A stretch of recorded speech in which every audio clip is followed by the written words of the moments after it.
We got Joey from Manowar, Lemmy from Motorhead, and Ronnie from Dio's. What's the story?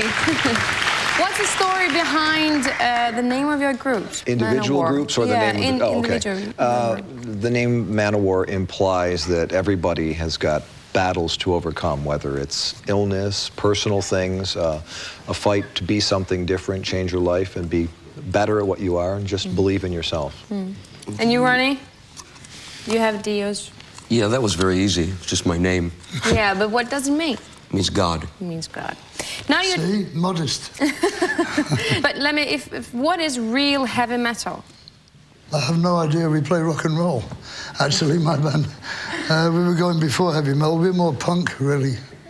We sound more like a punk band. If we had short hair, you would put us in the punk rack. But because we have long hair, obviously we must be heavy metal now. So it's just that's about how far they think ahead, you know. But it's all rock and roll anyway, as far as I'm concerned. All this music is the direct descendant of the original. But Ronnie, do you think there is any group that calls that they play heavy metal but is not real heavy metal?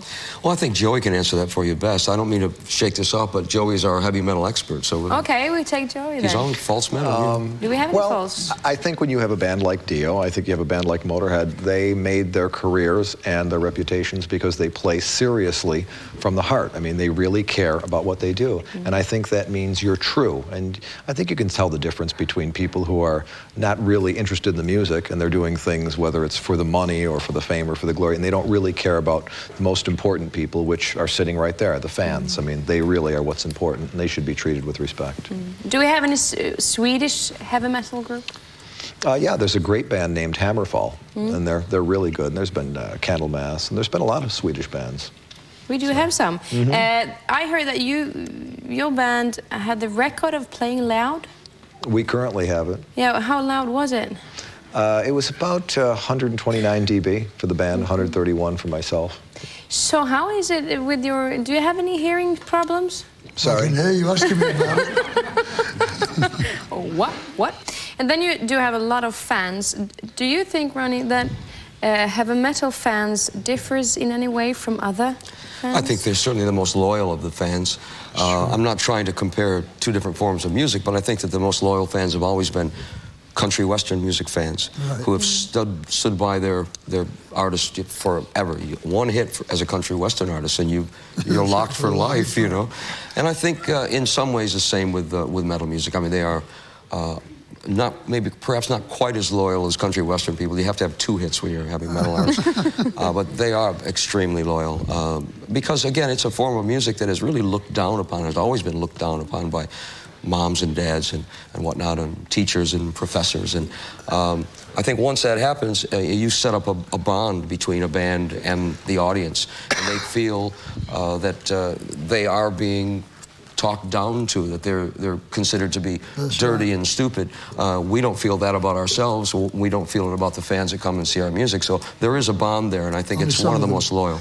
Yes. The occasional one, you know, but there's a great thing when a kid or a little group of kids discovers a band that's an underdog, you know, and then they feel like a secret society, you know. And kids like that, you know, when you're young, that's very important to be in your own special group, you know. And you have all your favourite bands. I mean, we had people leave us when we made our first album because we sold out, you know. We're just trying to make a living, but we sold out as far as he was concerned, you know.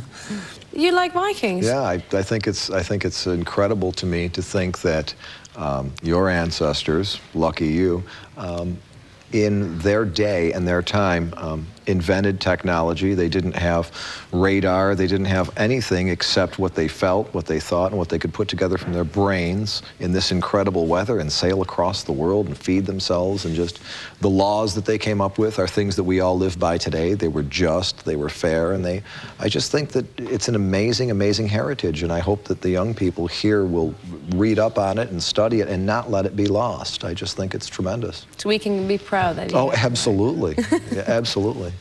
Well, of course, I come from England, where we had the Dane law, remember? So, you know. Okay. Last question. Which one of you is the most gentleman?